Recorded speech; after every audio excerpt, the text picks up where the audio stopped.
मित्रों नमस्कार। आज की वीडियो में आपका स्वागत है। आप कैसे हो?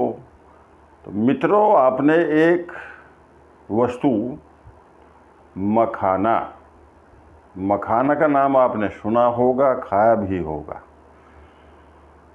इस मखाने के जो गुण है वो बहुत अच्छे गुण हैं, अकल्पनीय है, जिसके जो हम सोच भी नहीं सकते। हम केवल स्वाद के रूप में या किसी मिठाई में, किसी कभी खीर में इस तरह से अनजाने में ही डालते हैं। गुणों का बहुत कम लोगों को पता है। तो मेरे मित्रों, ये जो अब इसको सही तरीका क्या है, हम इसको किस तरह से खाएं और इसके लाभ क्या है, तो ये मैं बताने की आज की वीडियो में आपको कोशिश करूंगा। तो आइए जानने की कोशिश करते हैं कि वो लाभ क्या है और इसका खाने का तरीका क्या है।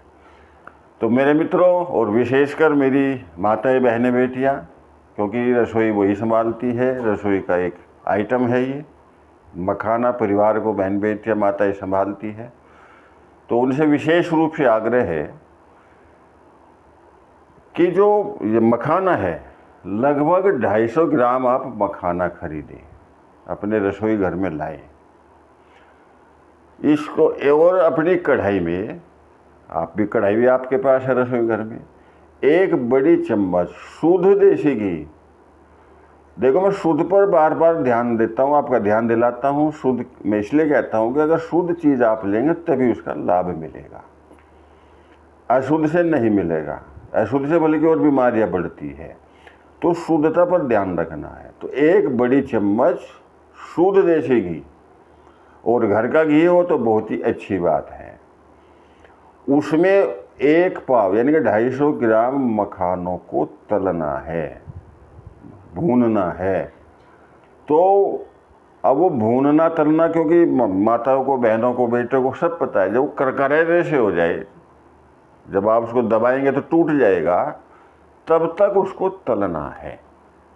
तो ये तो तरीका है इसको तलने का, खाने का। अब खाना कैसे है इसको?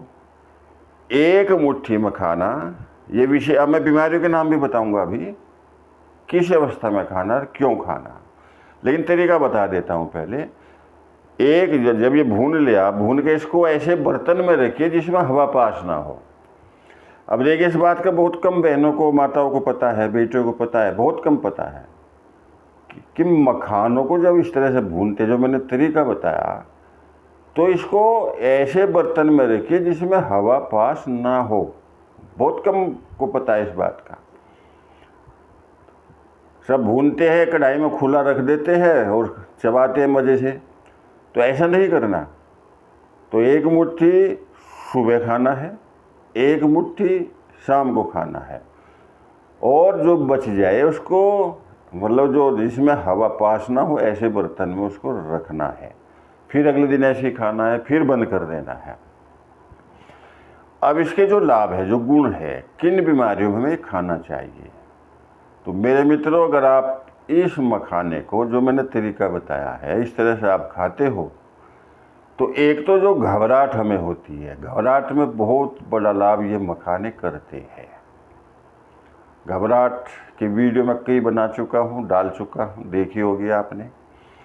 लेकिन मखाने से भी हम घबराहट को दूर कर सकते, लेकिन तरीका सही हो, तरीका जो मैं बता रहा हूँ उस तरीके से अगर आप लेते हैं इस मखाने को, तो तब तो घबराहट में बहुत अच्छा काम करता है मखाना। घुटनों के दर्द के लिए भी रामबाण है मखाना। लेकिन तरीका ये जो मैंने बताया, इस तरीके से लोगे तो तब। ये नहीं कि आप दूध में भिगो कर खा रहे, चाय में भिगो कर खा रहे, तो ऐसा नहीं। जो तरीका मैंने बताया, तलना है, एक चम्मच शुद्ध देसी घी में तलना है, एक पाव मखाने को, तब तो। और इसमें फाइबर बहुत अधिक होता है। फाइबर हमारे शरीर के लिए बहुत ही आवश्यक है। फाइबर हमें कई बीमारियों से बचाता है।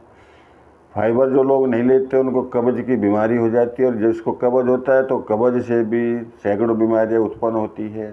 तो फाइबर होता है यानी कब्ज को भी दूर करता है, और पाचन शक्ति, हमारा जो डाइजेशन है, उसको बहुत बेहतर करता है ये मखाना। तो मेरे मित्रों, इस मखाने को अगर आप इस तरह से खाते हो तो निश्चित रूप से आपको ये बीमारियों से बचाएगा, घुटनों के दर्द को ठीक करेगा, घबराहट को ठीक करेगा, वीडियो देखने के लिए आप सबका बहुत बहुत धन्यवाद। नमस्कार।